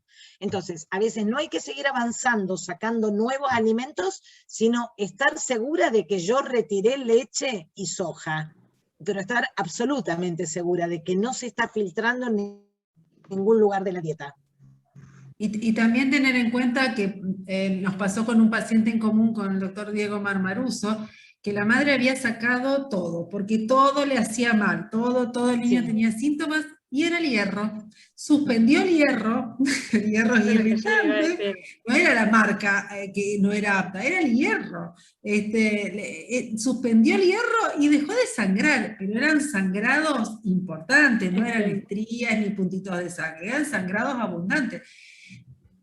sacamos el hierro y en 2 o 3 días mejoró y la madre se quiso comer todo junto de nuevo. Es que miles de veces hacen eso. Y el niño re bien. O sea, pensar también en otros alérgenos alimentarios, pero también en otras causas, digamos. Exacto. Miles de veces hacen dietas sumamente restrictivas que lo único que hacen es llevar a error porque no las pueden llevar a cabo y no se dan cuenta que los medicamentos también pueden contener leche y es un error sumamente frecuente que hay que tenerlo en cuenta. Voy a hacer un chiste. Cuando alguien preguntó si se derivaba el alergista en las no mediadas por IG, en realidad los gastroenterólogos, cuando ya explicaron todo, y la madre no encontraron cuál es el coso, ahí lo van al alergista a ver si entre todos, no por alergista. O sea, bueno, esta es la interdisciplina, esta es la interdisciplina, el trabajar en equipo. Acá hay una pregunta, y después vamos a tener que cerrar. Una cosita, sí, ya. En las exposiciones somos todos divinos, fantásticos, pero tenemos la cabeza para ser educados llena de dudas, más de una vez, y no solamente a veces derivamos, llamamos por teléfono, che, Cari, Mario, ¿a vos qué te parece? Sandri, tengo este paciente, pero no me cierra. A ver, no todo es una presentación de PowerPoint, ni mucho menos, la vida pasa por otro lado. La mayoría de las veces no es una presentación de PowerPoint. Exactamente. Ojalá vinieran como los papers los chicos. Por eso dije hoy en una pregunta la palabra siempre no me gusta. ¿Está? Porque es bueno que dudemos, es bueno que reevaluemos y es bueno que consultemos con otros especialistas, con otros gastroenterólogos, eso es maravilloso. Sí. Exactamente. Cada paciente que entra, cada niño que entra al consultorio es una presentación, porque es un PowerPoint, porque cada uno es distinto. Ahí preguntan cuando hacemos, para vos Euge, hacemos inmunoterapia con leche y llegamos a la dosis esperada, por ejemplo 200 mililitros, para saber si ese paciente logró la tolerancia o solo se desensibilizó, porque es muy difícil decirle de volver a la dieta antes de desafiar. Una vez llega la etapa de la inmunoterapia oral, tiene una fase de desensibilización y después evaluar si logró la tolerancia o no, o está desensibilizado. La fase de desensibilización tiene una fase ascendente, que es aumentar la dosis, y luego tiene una fase de mantenimiento, que debe mantener, en el caso de la leche, los 200 centímetros cúbicos todos los días, lo sumo 3 veces por semana, y ahí le liberamos la dieta completamente. El problema se produce al cumplir los 4 o 5 años de esta desensibilización, porque hay que excluirle, sacarle todo lo que ya venía consumiendo el niño para provocarlo más o menos un mes, es lo que 4 o 6 semanas se suspende y se hace la provocación en un internado, bueno, con todos los medios para controlarlo, y ahí se va dando, se provoca con cantidades crecientes de leche y se ve si el paciente llega a los 200 centímetros cúbicos sin reacción, quiere decir que lo curamos, logró la tolerancia, o bien si tiene alguna reacción en algún punto determinado, y ahí, bueno, logró la desensibilización, pero no la tolerancia. Y bueno, en ese caso, que se presente esto último con manifestaciones con menos de 200, bueno, se vuelve gradualmente a llegar a los 200 y se mantiene la desensibilización. Sí, el tema de la inmunoterapia, el deseo, digamos, es la cura. Pero no es lo que se logra en la mayoría de las veces, pero bueno, el hecho de aumentar el umbral de reactividad hace que los padres y los mismos niños, y aparte el comer otras cosas, socialmente les cambia la vida. Bueno, me parece, Renata, que en función del tiempo tenemos que... Una cosita, hay un comentario de una nutricionista, Bárbara Bresi, que dice que la guía práctica clínica sobre alimentación complementaria del 2021 recomienda soja en menores de 2 años. Nosotros lo que decimos es que en los pacientes APLB, por lo que explicó la doctora Gervasoni y demás, excluimos también la soja. En los no IG mediados, seguro, por el gran porcentaje de reacción cruzada que tiene con la proteína de leche de vaca. En pacientes APLB. No en las guías normales. Si son sanos, no. Si son sanos, no, claro. Aclarar eso. Bueno, en función del tiempo nos tenemos que ir. personalmente me gustaría invitar al resto del comité y los participantes, si se pueden visibilizar, a ver si nos vemos. El doctor Marmaruso, la doctora Sarraquigne, la doctora Bandín, la doctora Valvarrey, que Silvina está en una charla de los integrantes del curso. Todos también, Cari, así nos sacamos una foto con todos los bueno, asistentes. todos los que, si No, entramos no sé, todos, sí, dale, bueno, pasa que somos 200. Bueno, van Vas quedando sacando menos, fotos. te digo, pero bastante duraron, siendo que eran las 9 ya. Personalmente quiero agradecer a todos los que nos apoyaron desde hace 3 años con este curso que se inició, y bueno, después nos tocó la pandemia, lo hicimos como mejor lo pudimos, siempre tratando de mejorarlo. Un placer haber trabajado con Renata y con todo el equipo, porque, digamos, desde la inexperiencia también tratamos de sacar lo mejor, y de que llegue, sobre todo, estos cursos, como decíamos con el doctor Tabaco en la primera clase. A mí lo que más me gusta de esto es que llega gente que a lo mejor en lugares donde no hay especialistas, y eso lo recalco mucho, porque acá entre nosotros la pasamos muy bien, porque levantamos un teléfono, nos vemos, lo que sea, pero hay mucha gente atrás que no tiene especialistas, ni gastroenterólogos, ni nutricionistas, ni especialistas para poder llegar a diagnóstico, y me parece que estos son herramientas que ayudan, así que estamos abiertos también a que puedan consultarnos, y además el hecho de que mucha gente también en poder conectarse, esos son los beneficios de la pandemia, no tuvo que dejar un consultorio, sino que viene un rato antes, ni viajar, ni nada. Así que bueno, son los beneficios que hay. Agradecerle a la Sociedad Argentina, a la Sociedad de Pediatría de Rosario, Gloria quiere hablar, la Secretaría Científica, y a todos ustedes de mi parte, gracias. Y gracias a Nutricia por facilitar las becas para que este curso tenga tantos participantes, y también en el interior y fuera del país. Sin duda, sin el aporte mucho de la industria no podríamos haber a lo mejor hecho tanto, así que muy agradecida a Alfredo y a toda la gente de Nutricia que nos está apoyando hace muchos años. De mi parte no mucho más para agregar, solamente gracias a todos los que nos acompañan desde hace 3 años, a todo el equipo de los disertantes y panelistas por tanto esfuerzo, y que se nota cada vez más en las charlas y en el nivel científico de cada curso.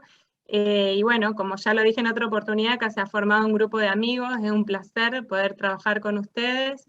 Y bueno, gracias a la Sociedad de Pediatría y a Nutricia por haber brindado este espacio, que realmente para todos nosotros es sumamente enriquecedor. Y bueno, les dejo la palabra a Gloria. Bueno, yo les quería agradecer desde la comisión directiva realmente la labor que han logrado. Han hecho una verdadera simbiosis estos dos comités. Les digo que es un clásico esperado todos los años por los pediatras. Así que alentamos a que continúen, y realmente es un agradecimiento total, porque sin los comités la sociedad científica no tiene sentido. Muchas, muchas gracias y felicitaciones por la excelencia de las 2 actividades que han desarrollado este año. Gracias. Bueno. Y aprendimos a compartir pantalla. Eso, qué bueno. No es poca cosa. No es poco. Nos vemos el año que viene. Bueno, muy bien. Gracias a todos. Foto, Cari. Felicitaciones. Sí, a ver, bueno, pónganse, estoy sacando, pero así que nada, pero a ver, pónganse, ríanse, porque después me dicen que lo saco sin. Bueno, a ver,